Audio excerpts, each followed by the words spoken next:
नांदेड जिल्हा विद्यार्थी कृती समितीच्या वतीने सर्व समविचारी संघटनांच्या वतीने जो देशातील सर्वात मोठा शिक्षण क्षेत्राला काळीमा फासणारा लांछनास्पद प्रकार वैद्यकीय पूर्वपरीक्षा जी नीट याच्यामध्ये खूप मोठ्या प्रमाणावर गैरव्यवहार झाला आणि याची पाळंमुळं नांदेडातून सुरू झाली। आज घडीला 5 राज्यात याचे लोन पसरले आहे। फक्त मोठे गावकर नाहीये तर इतर क्लासेसची सुद्धा चौकशी करण्यात यावी। इतर खाजगी क्लासेसचा सुद्धा मोठे गावकरांचा जो टॉपर आहे तोच इतर टॉपर खाजगी क्लासेसवाल्यांच्या सुद्धा फ्लेक्सवर झळकत होता। त्यामुळे हा सोहळा मेरिटचा नाही, हा मृत्यूचा सोहळा या खाजगी क्लासेसवाल्यांनी बनवलाय। त्यामुळे शिक्षकी वेशात वावरणाऱ्या नराधमांना कठोरातले कठोर शासन झाले पाहिजे। आतापर्यंत 2019 ते 2026 पर्यंत ही नीटची पेपर फुटीची मालिका होती, फक्त 26 पर्यंत नव्हती। त्यामुळे केंद्रीय शिक्षण मंत्री, केंद्रीय गृहमंत्री यांनी नैतिक जबाबदारी स्वीकारून धोरणात्मक पदावरून तात्काळ पायउतार व्हावं आणि यापुढे भविष्यात पेपर फुटीची मालिका ही महाराष्ट्रात अनेक वेळा घडली, आता देशातही घडली। त्यामुळे इथला सखोल तपास हा सगळा अहवाल जनतेसमोर, सामान्य जनतेसमोर आला पाहिजे। नाहीतर मागील वेळीसारखा हा अहवाल गुलदस्त्यात राहू नये, तेव्हाच इथल्या सामान्य जनतेचा, प्रत्येक नागरिकाचा विश्वास दृढ होईल। नाहीतर इथली शिक्षण व्यवस्था, इथलं सरकार स्वतःच्या सत्तेसाठी, स्वतःच्या हुकुमशहापुढे या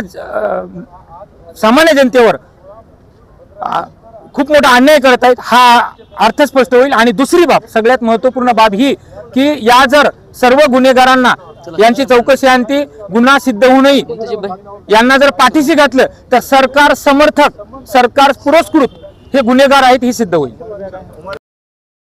विद्यार्थी कृती समितीच्या वतीने, सर्व विद्यार्थी असोसिएशनच्या वतीने आज नांदेड जिल्हाधिकारी कार्यालयासमोर विविध विद्यार्थी संघटनेतर्फे आज विविध मागण्या घेऊन धरणे आंदोलन करण्यात आलं। या धरणे आंदोलनाच्या मुख्य मागण्या अशा की जी नीट पेपर फुटी ही 2026चीच नाही, अगोदरच्याही जे नीट पेपर फुटी झालेल्या आहेत त्या सर्व पेपर फुटीची एक SITची कमिटी हे करून, गठीत करून त्यांनी सर्वांनी, शासनाने या गोष्टीकडे गांभीर्याने लक्ष देऊन या जे दोषी आहेत त्या सर्वांवर कडक शासन करावं।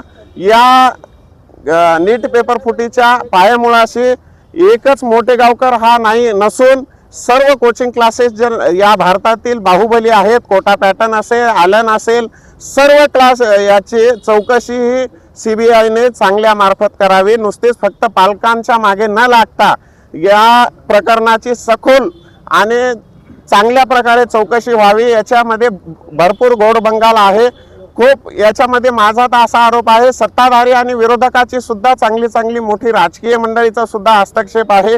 याच्यात विरोधी असो की सत्ताधारी असो, हा प्रश्न आहे विद्यार्थ्यांच्या आयुष्याचा। त्यामुळे सांगतो, आपल्या चॅनल मार्फत आवाहन करतो सरकारला की तुमचा असो आमचा, त्याची गय न करता माझा तर किंवा या विद्यार्थी कृती समितीचा एक आरोप असा आहे किंवा मागणी म्हणा तुम्ही, जशी एका बलात्काराला शिक्षा अपेक्षित आहे आपल्या भारतीय संविधानात किंवा भारतीय मनांच्या लोकांमध्ये, तशीच या नीट पेपर फुटीत जे आयुष्य बर्बाद झालेले आहेत विद्यार्थ्यांच्या, तशी जशी बलात्काऱ्यांना फाशीची शिक्षा अपेक्षित असते तशीच यांना एकतर फाशीची शिक्षा द्यावी किंवा चौकात आणून त्यांना इन्काउंटर करावा।